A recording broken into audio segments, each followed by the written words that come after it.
വാളയാർ പെൺകുട്ടികളുടെ അമ്മയ്ക്കെതിരെ നിർണായക വെളിപ്പെടുത്തലുമായി കുട്ടികളുടെ ചെറിയച്ഛൻ. മൂത്ത കുട്ടിയുടെ മരണത്തിൽ മൊഴി നൽകാൻ ഇളയ കുട്ടി തയ്യാറായിരുന്നു. എന്നാൽ അമ്മ സമ്മതിച്ചില്ല. കുട്ടിയുടെ ദേഹത്ത് തീപ്പൊള്ളൽ ഏറ്റിരുന്നുവെന്നും ചെറിയച്ഛൻ വെളിപ്പെടുത്തുന്നു.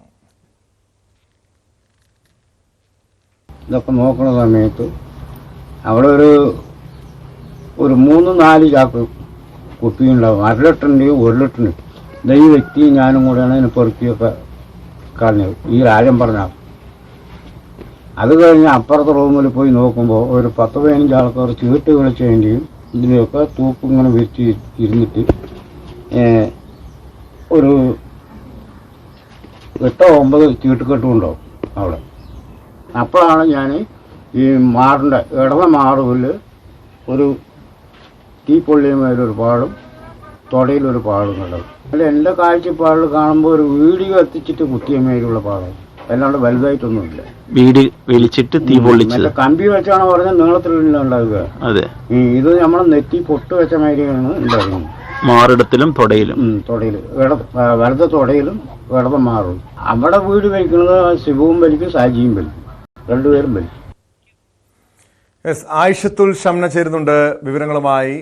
ഷംന, കഴിഞ്ഞ ദിവസമാണ് വാളയാർ പെൺകുട്ടികളുടെ മരണവുമായി ബന്ധപ്പെട്ട് ഈ അമ്മയെ അടക്കം പ്രതി ചേർത്തുകൊണ്ട് CBI കോടതിയിൽ കുറ്റപത്രം സമർപ്പിച്ചത്.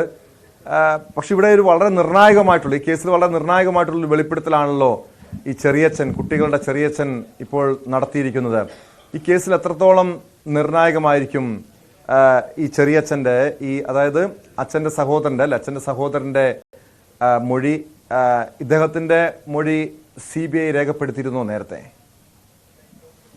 ടോം, ഇത് കുട്ടികളുടെ ചെറിയച്ഛനല്ല, ഈ കുട്ടികളുടെ അമ്മയുടെ ചെറിയച്ഛനാണ്. ഇയാളുടെ വീട്ടിലാണ് നേരത്തെ ഈ അമ്മയും കുടുംബവും അടക്കം നേരത്തെ ഈ ചെറിയച്ഛൻ്റെ വീട്ടിലാണ് താമസിച്ചിരുന്നത്. പിന്നീട് ഈ അമ്മയുടെ മദ്യപാനത്തെ തുടർന്ന്, അമ്മയുടെ സ്വഭാവം ഭയങ്കര മോശമായതിനെ തുടർന്ന് വീട്ടിൽ നിന്ന് ഇറങ്ങിപ്പോവാൻ ആവശ്യപ്പെട്ടു എന്ന് ആ ചെറിയച്ഛൻ തന്നെ വെളിപ്പെടുത്തുന്നുമുണ്ട്. അതിനുശേഷമാണ് പിന്നീട് 2017 ജനുവരിയിൽ ഈ മൂത്ത കുട്ടി, 13കാരിയായ മൂത്ത കുട്ടി ആത്മഹത്യ ചെയ്യുന്നത്. അന്ന് തന്നെ വലിയ രീതിയിലുള്ള പ്രതിഷേധങ്ങളും കാര്യങ്ങളും ഒക്കെ നടന്നിരുന്നെങ്കിൽ പോലും പിന്നീട് CBI ഇത് കോടതിയിൽ സംബന്ധിച്ച് കേസ് അന്വേഷണവുമായി ബന്ധപ്പെട്ട് റിപ്പോർട്ട് സമർപ്പിച്ചപ്പോഴാണ് അമ്മയുടെയും രണ്ടാനച്ഛൻ്റെയും കൃത്യമായ ഇടപെടലിനെ കുറിച്ച്, അല്ലെങ്കിൽ കൃത്യമായ അവർ ഈ കേസിൽ എത്രത്തോളം പ്രതികളായിരുന്നു എന്ന് കാണിക്കുന്ന തരത്തിലുള്ള റിപ്പോർട്ട് CBI കോടതിയിൽ സമർപ്പിച്ചത്. അന്ന് വലിയ രീതിയിൽ അത് ചർച്ചയായതും വലിയ പ്രതിഷേധങ്ങൾക്ക് ഇടവെച്ചതുമൊക്കെയാണ്. ആദ്യം 6 കേസുകളിലായിരുന്നെങ്കിൽ പിന്നീട് കഴിഞ്ഞ ആഴ്ചയാണ് 3 കേസുകളിൽ കൂടി ഈ അമ്മയെയും രണ്ടാനച്ഛനെയും കൂടി പ്രതി ചേർത്തുകൊണ്ട് CBI കോടതിയിൽ കുറ്റപത്രം സമർപ്പിക്കുന്നത്. അതിൽ എടുത്തു പറയുന്നുണ്ട് ഈ ആത്മഹത്യക്കും അതുപോലെ പീഡനത്തിനുമൊക്കെ കുട്ടികൾക്ക് ഈ പ്രേരണ നൽകിയതും, അതുപോലെ കുട്ടികളുടെ ആത്മഹത്യയിലേക്ക് നയിക്കുന്ന പ്രേരണ നൽകിയതുമൊക്കെ ഈ അമ്മയും രണ്ടാനച്ഛനുമാണ്. ഇവർ രക്ഷിതാക്കളെന്ന നിലയിൽ ഒരു തരത്തിലുള്ള ശ്രദ്ധയും കാണിച്ചിരുന്നില്ല എന്ന ഗുരുതരമായ കാര്യങ്ങളൊക്കെ ചൂണ്ടിക്കാട്ടിക്കൊണ്ട് കൃത്യമായ തെളിവുകൾ അടക്കം ശേഖരിച്ചുകൊണ്ടായിരുന്നു CBI ഇക്കാര്യങ്ങളെല്ലാം കോടതിയിൽ ചൂണ്ടിക്കാട്ടിയത്. ഒപ്പം തന്നെ ശാസ്ത്രീയ തെളിവുകൾ, സാക്ഷിമൊഴികൾ ഇതെല്ലാം CBI സമർപ്പിച്ചതുമാണ്. അതിന് പിന്നാലെ ഇനി ഈ മാർച്ച് 25 ഈ കേസിൽ തുടരന്വേഷണം അടക്കമുള്ള കാര്യങ്ങൾ വേണോ എന്നതിലൊക്കെ കോടതി നിർണായകമായ തീരുമാനമെടുക്കുന്നതും കോടതി കേസ് പരിഗണിക്കുന്നതും മാർച്ച് 25 ഈ ഘട്ടത്തിൽ അടുത്ത ബന്ധുവായ ഈ ചെറിയച്ഛൻ്റെ ഇത്തരമൊരു വെളിപ്പെടുത്തൽ ഏറെ നിർണായകമാകും, അക്കാര്യത്തിൽ സംശയമില്ല. കാരണം ഈ ചെറിയച്ഛൻ തന്നെ വെളിപ്പെടുത്തുന്നുണ്ട്, ഈ കുട്ടി തൂങ്ങി മരിച്ച നിലയിൽ കണ്ടെത്തി അതിനുശേഷം ഈ കുട്ടിയെ മാറ്റുന്ന സമയത്ത് കുട്ടിയുടെ ദേഹത്ത് ബീഡി കൊണ്ട് പൊള്ളലേൽപ്പിച്ച തരത്തിൽ 2 മുറിവുകൾ ഉണ്ടായിരുന്നു. ഒപ്പം തന്നെ കുട്ടി തൂങ്ങി മരിച്ച കണ്ടെത്തിയ ഈ മുറിയിൽ മദ്യക്കുപ്പികളും അതുപോലെ ചീട്ടിന്റെ കെട്ടുകളും ഒക്കെ ഉണ്ടായിരുന്നു. അങ്ങനെയാണെങ്കിൽ കൃത്യമായി തന്നെ ആ മുറിയിൽ മറ്റാരും ഉണ്ടായിരുന്നു എന്നതിലേക്ക് നയിക്കുന്ന തെളിവുകളാണ്. അങ്ങനെയെങ്കിൽ ഈ അമ്മയും കുട്ടിയും ഒക്കെ താമസിക്കുന്ന വീട്ടിൽ എങ്ങനെ ഈ അമ്മയുടെയോ മറ്റാരുടെയോ സഹായമില്ലാതെ, അറിവില്ലാതെ എങ്ങനെ ഇത്തരം കാര്യങ്ങളൊക്കെ ആ മുറിക്കുള്ളിൽ, ആ 13കാരി താമസിക്കുന്ന 13കാരി തൂങ്ങി മരിച്ച നിലയിൽ കാണപ്പെട്ട ആ മുറിക്കുള്ളിൽ മദ്യക്കുപ്പികളൊക്കെ എങ്ങനെ വന്നു എന്നത് വലിയ ചോദ്യമാണ്. അത് ഏറെ നിർണായകമാകും എന്ന കാര്യത്തിൽ സംശയമില്ല. ഒപ്പം തന്നെ 13കാരിയായ കുട്ടി മരിക്കുന്ന സമയത്ത് അതിനുശേഷം മൊഴി നൽകാൻ ഇളയ കുട്ടി, അതാരൊക്കെയാണ് ആ വീട്ടിൽ അന്ന് അവിടെ എത്തിയത്, അതോടൊപ്പം ഈ പെൺകുട്ടിയുടെ ദേഹത്ത് പൊള്ളലേറ്റ പാടുകൾ ഉണ്ടായിരുന്നു, മുറിവുകൾ ഉണ്ടായിരുന്നു എന്നുകൂടി ഇദ്ദേഹം വെളിപ്പെടുത്തുന്നുണ്ടല്ലോ.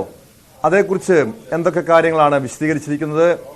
ആ വീട്ടിലെത്തിയ ആളുകളെ കുറിച്ചൊക്കെ ഇദ്ദേഹത്തിന് അറിവുള്ളതാണോ? തീർച്ചയായും ഒന്ന് രണ്ട് പേരുകൾ അദ്ദേഹം അതിൽ സൂചിപ്പിക്കുന്നുമുണ്ട്. എടുത്തു പറയുന്നത് ഇതാണ്, മറ്റ് കമ്പി കൊണ്ടോ അങ്ങനെയൊന്നുമല്ല, ബീഡി കൊണ്ട്, അതായത് കത്തിച്ച് പിടിച്ച ബീഡി കൊണ്ട് കുത്തി മുറിവേൽപ്പിച്ച തരത്തിലായിരുന്നു 2 മുറിവുകൾ ഉണ്ടായിരുന്നത്. അങ്ങനെയാണെങ്കിൽ കൃത്യമായി അന്ന് ആ വീട്ടിൽ ആരോ എത്തിയിട്ടുണ്ട്. അത് തീർച്ചയായും ആ അമ്മയുടെയോ അല്ലെങ്കിൽ വീട്ടുകാരുടെയോ അറിവില്ലാതെയോ സമ്മതമില്ലാതെയോ ഒരുപക്ഷെ ആ വീട്ടിലേക്ക് എത്താൻ കഴിയില്ല. അതുകൊണ്ട് തന്നെയാണ് അമ്മയ്ക്കെതിരെ നിർണായക മൊഴി എന്ന് പറയാനുള്ള കാരണവും അത് തന്നെയാണ്. ഒപ്പം തന്നെ രണ്ടാമത്തെ കുട്ടി, ഇത് സംബന്ധിച്ച് മൂത്ത കുട്ടിയുടെ മരണവുമായി ബന്ധപ്പെട്ട് മൊഴി നൽകാൻ രണ്ടാമത്തെ കുട്ടി 9 വയസ്സുകാരിയായ ഇളയ കുട്ടി തയ്യാറായിരുന്നു. അതിനുശേഷം കുട്ടിയുടെ മൊഴി നൽകാൻ വേണ്ടി ഈ ചെറിയച്ഛൻ ഉൾപ്പെടെയുള്ളവർ പോലീസ് സ്റ്റേഷനിലേക്ക് കുട്ടിയെ കൊണ്ടുപോകാനായി തയ്യാറായി ഇറങ്ങിയ സമയത്താണ് ഈ അമ്മ വന്ന് ഈ കുട്ടിയെ വലിച്ചു കൊണ്ടുപോകുന്നതും ഒപ്പം തന്നെ ഇനി ഞങ്ങൾക്ക് ആരോടും ഒന്നും പറയാനില്ലെന്ന് പറഞ്ഞ് ഇളയ കുട്ടിയെ വലിച്ചിഴച്ച് കൊണ്ടുപോവുകയായിരുന്നു എന്നുകൂടി ഈ ചെറിയച്ഛൻ വ്യക്തമാക്കുന്നുണ്ട്. അങ്ങനെയെങ്കിൽ സ്വന്തം മകളുടെ മരണത്തിനിടയാക്കിയ സംഭവത്തിൽ എന്തുകൊണ്ട് ഈ അമ്മ മൊഴി നൽകാൻ ഇളയ കുട്ടിയെ പറഞ്ഞയച്ചില്ല എന്നത് വലിയ ചോദ്യമാകും. ഒപ്പം തന്നെ ഈ കേസ് കോടതി 25-ാം തീയതി പരിഗണിക്കും എന്നുള്ളത് കൊണ്ടുകൂടി തന്നെ കേസ് ഈ മൊഴി ഏറെ നിർണായകമാകും, ഈ വെളിപ്പെടുത്തൽ ഏറെ നിർണായകമാകും. ടോം,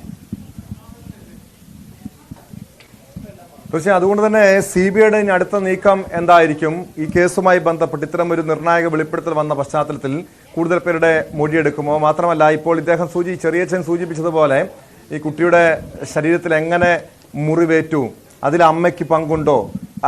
ഈ മൊഴി നൽകാതിരിക്കാൻ, ഈ പെൺകുട്ടി, മൂത്ത കുട്ടി മൊഴി നൽകാതിരിക്കാൻ അമ്മ എന്തിനാണ് സമ്മർദ്ദം ചെലുത്തിയത്? അമ്മ അതിനെ പിന്തിരിപ്പിച്ചത് എന്തുകൊണ്ടാണ്? ഇക്കാര്യങ്ങളൊക്കെ അറിയേണ്ടതല്ലേ ഷംന? തീർച്ചയായും. ഒപ്പം തന്നെ ഈ കുട്ടി മധു എന്ന പ്രധാന പ്രതി, ഇയാൾ മരണപ്പെട്ടതിന് ശേഷമാണ് പിന്നീട് ഈ കേസിന്റെ ഒരു തുടരന്വേഷണം അത് നിർത്തിവെക്കേണ്ടി വന്ന ഒരു സാഹചര്യത്തിലേക്ക് എത്തിയത് കുട്ടി മധുവിന്റെ മരണത്തിന് ശേഷമായിരുന്നു.